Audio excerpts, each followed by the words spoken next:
Asante. Kwanza niseme wananchi waone kwamba jeshi la polisi ni chombo chao. Ni chombo ambacho kiko kwa ajili yao. Na ndio maana unaona kwamba majukumu yetu ya msingi ni kuhakikisha usalama wa raia na mali.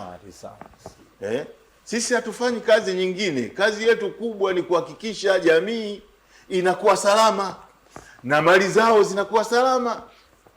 Na ndio maana tunajitahidi sana kufanya wema, kufanya mambo mazuri pia katika jamii ili tuhakikishe jamii inakuwa salama.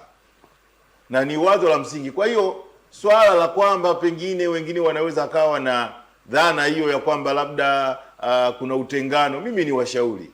Kwa sababu jeshi la polisi ni chombo chenu, ni rafiki kwenu, hebu tuwe karibu. Na niwaambie, ndio maana unaona mkuu wa jeshi la polisi Tanzania Afande Camillus Wambura amepeleka askari kata. Kuna askari katika kila kata. Lengo ni kusogeza huduma za usalama karibu na jamii. Lakini jamii kae watumie wale askari kubaini mambo, kubaini changamoto za uhalifu kabla hazijaleta madhara kwenye ile jamii. Wakae wamshirikishe yeye kama mtaalamu wa usalama. Kwa hiyo ni rafiki.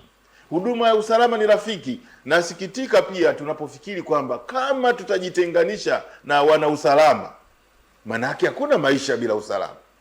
Ili maisha yaendelee lazima kuwa na usalama. Kwa hiyo vitu viwili hivi huwezi kuvitenganisha. Ni lazima tushirikiane, ni lazima tuwe wabia.